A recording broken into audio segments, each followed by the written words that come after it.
Okay,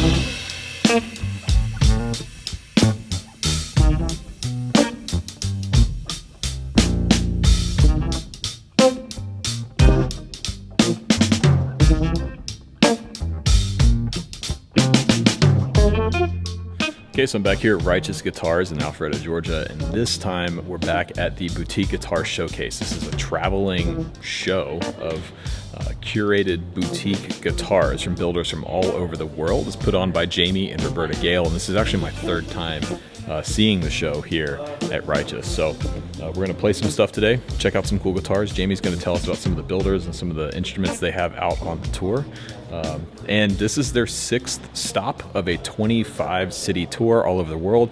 If you want more information on where they're coming and when they're going to be there, I'll have that linked down in the description box below. But let's go check out some of the instruments they brought with them this time. Jamie Gale, curator and proprietor of the Boutique Guitar Showcase. So what do you have this year that's different? I mean, we always have stuff that's different. We focus on unique world-class instruments that are contributing something to the conversation of the guitar. And so there's a lot of amazing guitars being made today, whether we're talking about dual output baritones or people that are robotically weaving carbon fiber to move in the way that they desire it to. You know, the fact is we just know a lot more. And so we're making better guitars today than we've ever been able to make before. And so we're just happy to be able to share a few with you. Nice. Let's start with this guy. Oh yeah. What's going on here? Yeah, so this is Verso Guitars from Germany, Robin Strumvo. He was an industrial designer, school for industrial design, and this was the finishing project. He had no intention of becoming a guitar maker. He's a guitar player and decided to do his industrial design degree project on the guitar itself. I think there's a book on it, about 170 pages or so to finish his degree. And really his thinking was that, is anything really necessary besides the neck of the guitar? And if you, I don't know if you can sight down that, you'll see it's a solid wood neck all the way through. You know, the bridge, everything is all attached to this same piece of walnut. But ultimately he said, you know, it really does need some sort of clothing, some sort of body to it, ultimately for us to interact with, but also for the look of it.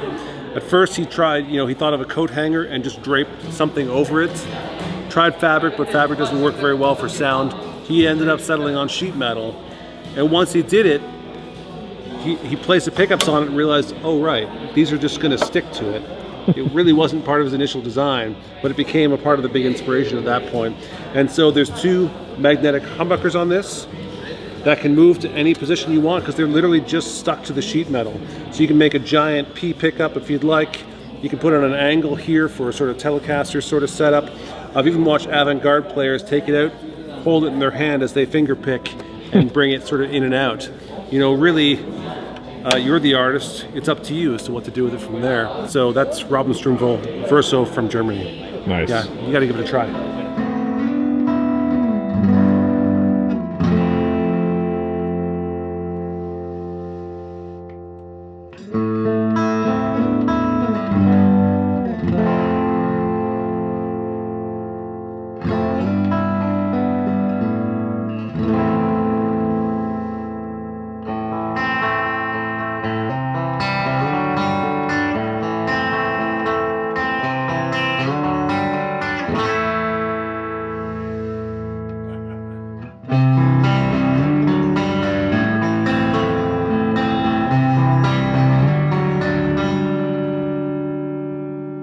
That is wild.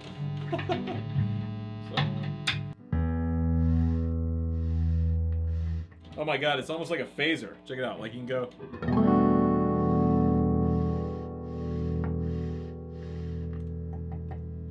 Let's see if we did like this. Okay, so this is both pickups now.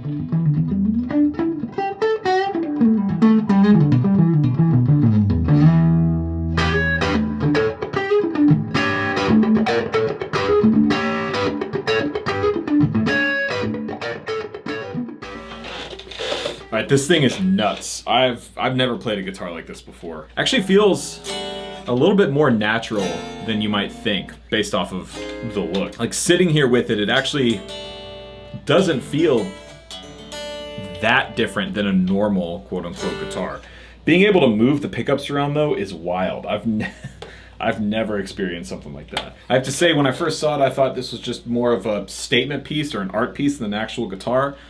But it plays well, and it actually sounds good, and it would be an interesting thing to have around, especially for like a studio setup. I mean, you can do some pretty wild things with this pickup arrangement that you just can't get with a normal guitar, so I dig it. So here we go, Ava Guitars from Portugal. This is a project of Everything, which is an industrial design firm in Portugal, which they design airplanes, large-scale home batteries through to cork mats for IKEA. I mean, really, they're just great minds who are creative and find solutions. And so, obviously, they're playing on some traditional sort of lines here with this guitar, but that's kind of where it ends, because this guitar is more or less completely carbon fiber, but not carbon fiber in the ways that we typically see it. Most people making a carbon fiber guitar treats carbon fiber like wood. It sheets. They glue it, they cut it, they bend it the same way we would with a piece of wood. But these guys actually work with the carbon fiber manufacturers and robotically weave it directionally, thickness-wise, different parts of it to achieve the right response for it. And this is a really wonderful, musical, and resonant sounding guitar. You know, on the design side of things, we've all heard of form follows function. One of the things that we don't think about a lot is form follows production. And a lot of things that we have are that way because that's how they go through a machine. Or that material. And when you have a different material, it allows you for really a neck joint that's bloody fantastic. Yeah. And it has to do with the material possibilities that are just not possible in other materials sometimes. I imagine that thing is incredibly stable. Oh yeah. With temperature, and it's not susceptible to humidity and all the typical things that a wood You're guitar. right. The earlier models didn't have a truss rod because it doesn't need it. But because people psychologically need a truss rod, they put one in it now. But it doesn't really need it. You'll never use the truss rod. Right, okay, got it. But it's there. Okay, cool.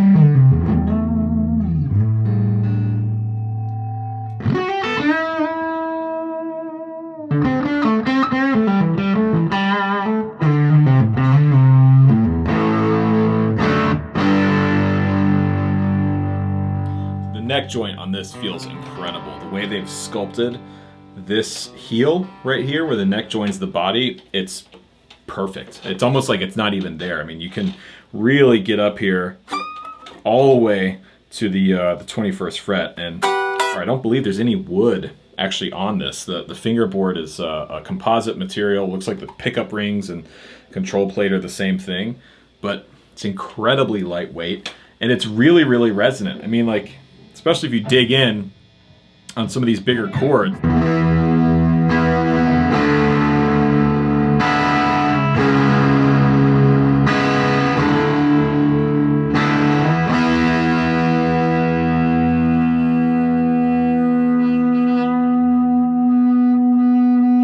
That's just a stock deluxe reverb reissue, man.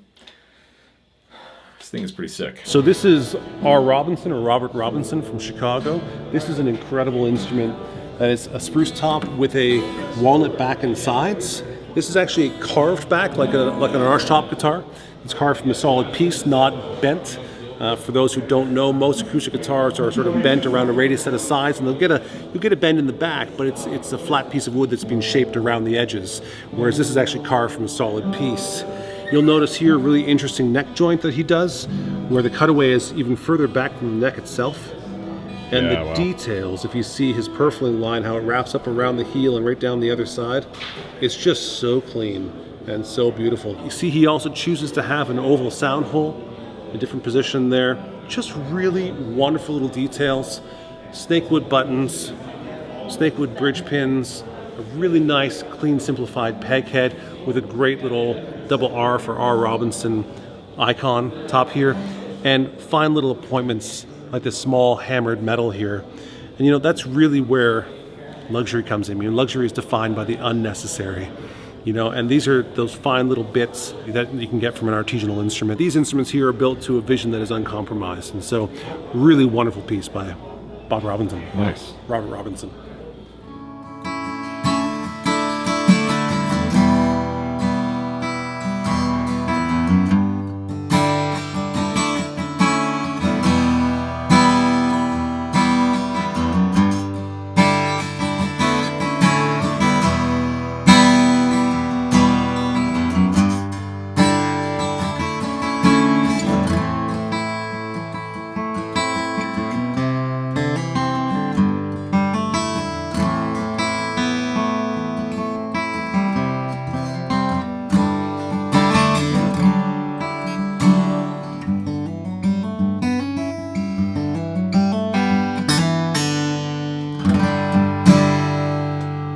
So now we have a Tausch 665. This is a guitar that everyone looks at and thinks they know what it is. And what I love about it, it's very familiar, it's very approachable, but if you think that this is a Telecaster, you're totally wrong. So it has the silhouette of one, but actually the instrument is made from pearwood, German pearwood, with a European maple top. It has a Bavarian plumwood fretboard. It's a chambered body with a set neck, a Bavarian plum tail block in here, a trem block, sorry, and it's a flamenco scale length. So this is a super snappy guitar that handles detuning fantastically well. What is a flamenco scale length exactly? So if your Strat's like 25.5, this is a little more than a ½ inch longer. Oh. So like the difference you have between your Les Paul and your Strat, right, is it kind of goes that next step, sort of from your Strat to the Tausch. Oh, that's super cool. At this point in time, to me, this guitar is, it's a really great cover tune. You know those cover tunes where you're not sure who the original was, and so that's this instrument. You think you know it, but you don't. You know, you got to pick it up and give it a try if you ever have a chance to get your hands on a Tausch. Nice.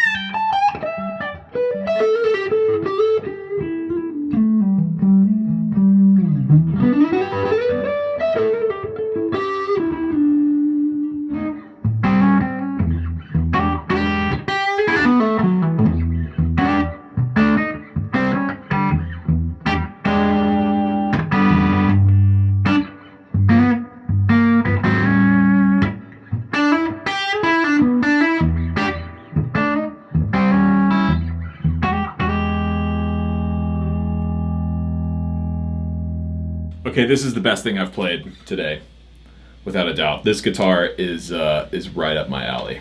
This one's ticking all the boxes for me. It's super lightweight. It is chambered, but it's really, really resonant. And these pickups, I don't know what pickups these are, but they're phenomenal. I mean, they're so well balanced, and they do that.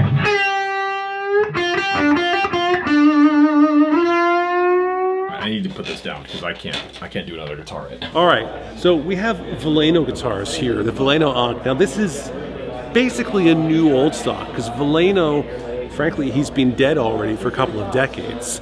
But he was a famous guitar maker in the late 1960s, early 1970s, who made guitars for John Lennon, Ace Frehley, Eric Clapton, Greg Allman. Like, the list is so substantial. And actually, even Kurt Cobain used one of the guitars on their first album, on Nevermind. So his children, of which he has many, I think 5 kids, recently went through Dad's sort of old workshop stuff and found parts that were not put into a whole guitar. And so it's new sort of old stock, and they collaborated with a luthier in the area to assemble the final bits of their dad's work. And we're lucky enough to have one here on tour with us. And so this is the Veleno Ankh, named after the Egyptian Ankh symbol. As you can see, it's upside down here. Really special guitar with a really interesting history behind it. Actually, Guitar.com recently did an article in May on this guitar, a very exhaustive article on Veleno. He was a NASA machinist. He machined the control panels for electronics on space shuttles. And that's where he got his metalworking skills. And so much to say, so little time to talk about it. But do yourself a favor and just look up Veleno guitars for a minute. And if you have a chance to try this guitar, Matt, you should do it, because it's a piece of history that, well, I've been a pro for a long time, and I had not come in contact with one for the first few decades of my career.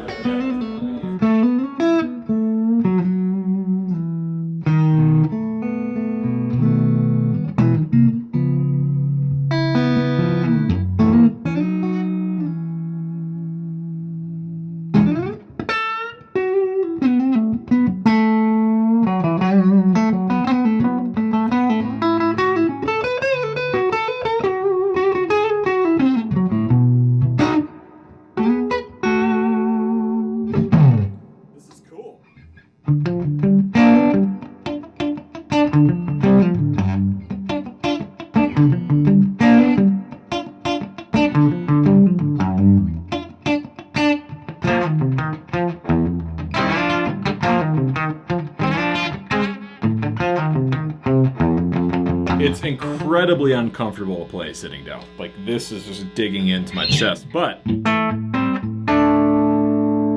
it sounds pretty cool.